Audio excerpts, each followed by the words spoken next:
member. H.R. 3619, the Coast Guard Authorization of 2010, is annual legislation authorizing appropriations for the Coast Guard and setting the number of military personnel permitted to be in the service. Fiscal year 2010, H.R. 3619 authorizes $10 billion to fund the Coast Guard's activities, $200 million above the President's budget, and increases the authorized end strength by 1,500 members to 47,000 total personnel. I've long said that the Coast Guard is our thin blue line at sea. That thin blue line is now stretched as never before as it attempts to carry out its traditional missions and perform the new Homeland Security responsibilities assumed after 9/11. It is past time that the Coast Guard's size be equal to the demands made of it, and therefore I strongly support the increase in the budget and authorize end strength provided for the service by this bill. H.R. 3619 also contains a number of provisions to strengthen the Coast Guard's implementation of its mission responsibilities. For example, the bill would create an ombudsman in each Coast Guard district to serve as a liaison between the Coast Guard and the port community. The ombudsman would be empowered to consult with the Coast Guard personnel and review all relevant documentation while assessing an issue. H.R. 3619 also takes significant new steps to ensure that our nation's shield of freedom resembles the nation it is defending. The bill would create a process through which members of Congress would nominate students to attend the U.S.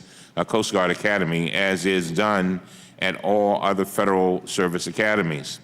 This is a subject that the subcommittee has studied in great detail. Data provided by the Coast Guard showed that only approximately 15% of the incoming class of 2013 was comprised of minority students.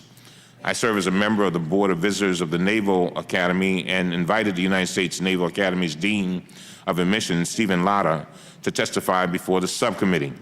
Dean Latta shared that the Naval Academy's class of 2013 was the most diverse class in that institution's history, with 35% of the incoming class of midshipmen being minorities. In other words, the Naval Academy's class of 2013 had more than double the number of incoming minority members as a percentage of the incoming class than the Coast Guard Academy's class of 2013. I strongly believe that initiating a nominating process will enable the members of Congress to support and fully engage in the Coast Guard's ongoing efforts to expand diversity at the Academy. In this way, we can ensure that the Academy draws students from all over our nation's communities, and thus that the service's officer corps and future leaders truly reflect the diversity of our great nation.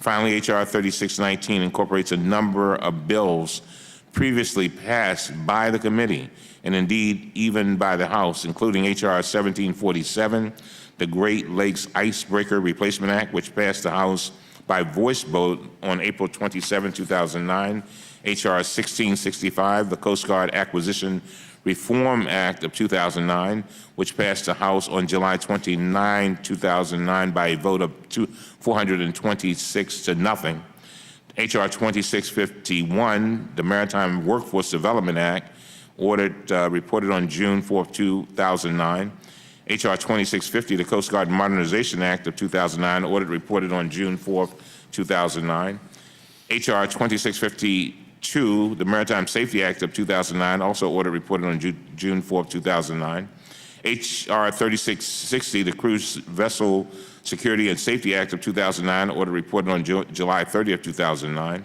H.R. 3376, the United States Mariner and Vessel Protection Act of 2009, reported on July 30, 2009. I urge adoption of H.R. 3619 by the committee today, and I look forward to moving this legislation through the Congress to the President's desk to provide an overdue authorization of our nation's Coast Guard.